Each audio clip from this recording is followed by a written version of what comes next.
Hello and welcome to the Hurricane edition of Simply Made Homestead. Today we're going to show you, or I'm going to show you real quick just what we've done to prepare. For the past 3 days, Marian and I have been working on securing everything down and putting some final touches for the hurricane preparedness. So if you've never experienced a hurricane, best way I can describe it is spring cleaning meets moving. And what I mean by that is you go through, figure out what is important, what isn't, what should have gone, what shouldn't. So there's a spring cleaning part. Moving is packing everything up. All our small plants, potted plants, everything like that, anything loose, anything that you can literally just pick up, it's got to go someplace. If you don't move it, then the wind will. So just so you know, we are not in the direct path of the hurricane. We're going to definitely get affected by it. We're about 45 minutes north of Tampa, and Ian, I believe, is going to hit south of Tampa. So we're going to get hit with lots of winds. Definitely some strong winds that we're not used to, but we're doing our best to prepare for it. So what I'm going to show you is some things that we've done. For example, our back porch or lanai, depending on what you want to call it. If you notice, it's pretty much vacant. We got an old chair here, and when I'm done, I'll put it back on the ground. We got a table flipping down, but everything else, it's gone. It's clear. It's in the garage or it's out in the shed, and that's where almost everything that we could pick up went to.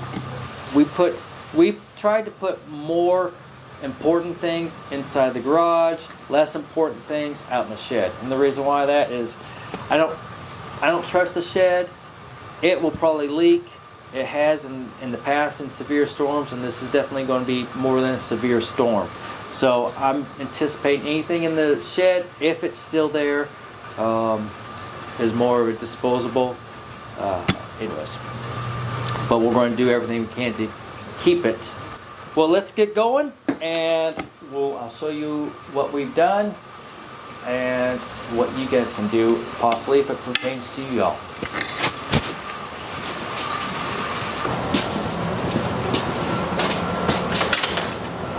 Okay, as you're mostly aware that we keep our chickens and our ducks in our hoop houses with our poultry fence there, our portable poultry fence from Premier One.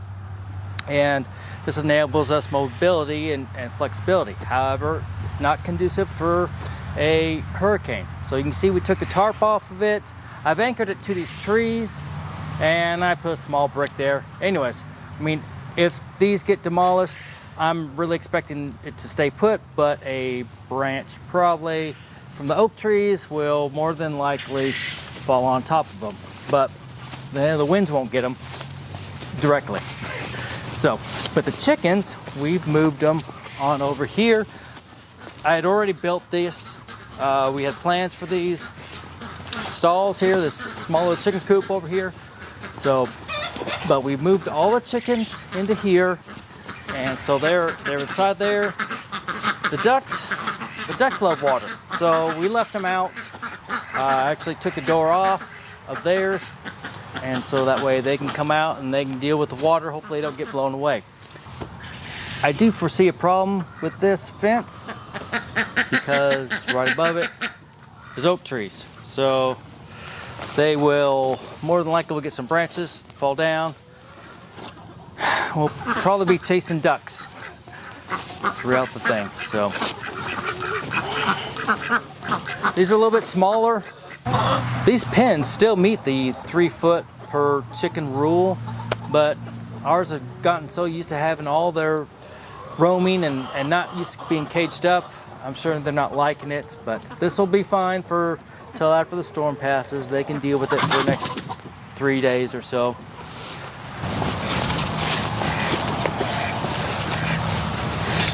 This is going to be one of the saddest parts. Marian's tomatoes are doing so well. Her garden's doing really well. And this will probably just get all ripped to shreds. There's not much we can do about it now. And but anyways, maybe we'll have some that survive. But if not, maybe we can start over. We'll figure it out. I will say, these peanuts are doing extraordinary. And even though we're going to have some high winds, I think they're low enough to the ground and sturdy enough that they should be fine. I hope. Okay, so we're at our bees.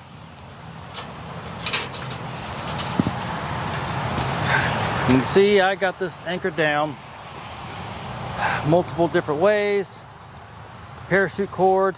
I actually braided some baling twine. This is all baling twine here, and I braided 3 strands of it. But anyways, so and I anchored it down. Got about it's about 4 feet of rebar going down in the ground there. So hopefully she'll do fine. Bricks, we'll see how she does. Just trying to be a little overprotective.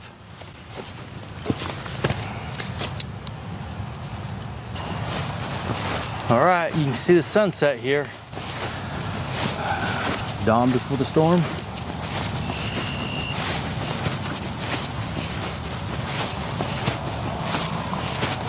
Well, this was our greenhouse. It's anchored down. I took the tarp off, took everything out. Put these T-posts down. Hopefully they'll hold up. If not, this is some cheap stuff. I'll replace it.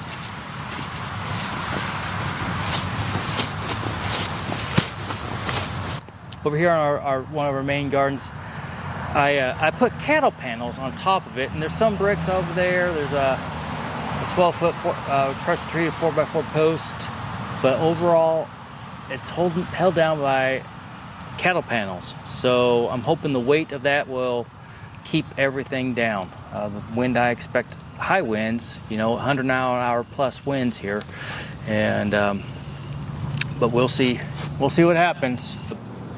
It's little things you need to consider. Taking down the basketball court, the chain link fence, it's the white plastic stuff. It wouldn't have lasted very long.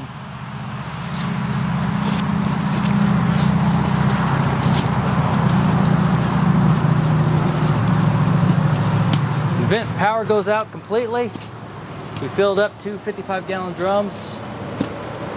We can get some water out. You can see we do have a generator, so that's a worst case scenario. Our garage is full. You can see we're actually using it for a garage, but we got our primary. There's our hay, all our feed, everything is in here.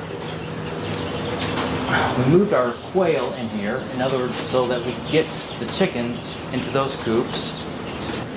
There's a bunny rabbit. And down there we got a couple of silkies. And as much as I don't like to, we're keeping the dogs in here. We got them in their beds. Ran a whole bunch of parachute cord on this little shed. Just didn't want the roof to blow off. Help anchor it down. Got a couple of anchors down there, and it's anchored very well on the other side. One thing I did here, this is locked, of course, but I got this 8-gauge wire, and it's looped around here and fastened, so it should help hold it down. So this won't open. Shouldn't open. This is our lumber pile. Hopefully it's held up, will hold. So that's a lot of weight on there, but we'll find out. Overall, it just really come down to picking up all the little stuff, finding new homes for it, or get rid of it. It's almost like the spring cleaning. So here for the goats, I wish I could have added more tin. We didn't have tin, so on both sides I just crammed this tarp, and it's screwed in here. It's held in by the tin, and I don't know if you can see it up on top here. I got 2x4s holding it in all the way around. I know it's going to get shredded, but it should last at least for a couple of days. And I did that on both sides. Well, for the pigs, yeah, there they come. They think I got them some food. For the pigs, I just rotated that around, literally 180 degrees. The wind will be coming in from that way, hopefully. And so it'll hit the backside. At least it won't make it into a big parachute and suck it on up. So we're expecting a loss of power. Realistically, I'm expecting at least 3 days.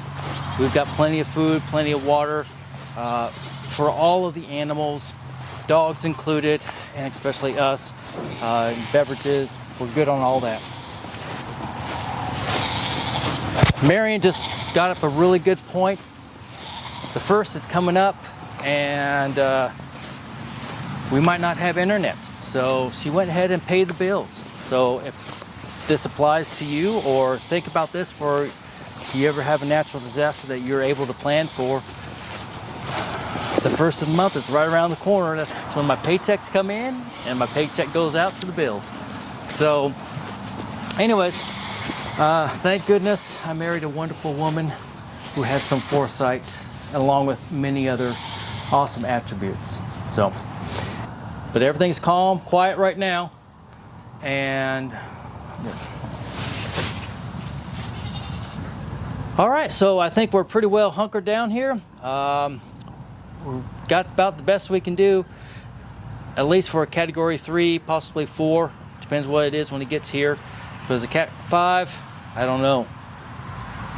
I don't know what we do then, but thank goodness it isn't. Anyways, so I think we're going to be fairly safe. The flooding, we're not worried about flooding. We got a good slope of land. It'll go off. It's just the winds that we're worried about. All these oak trees, though, it's going to cause some damage too. So, okay, so our next video will probably be the aftermath, and we'll bring that to you as soon as we get some power and internet. So, all right, you guys take care of yourselves, and God bless.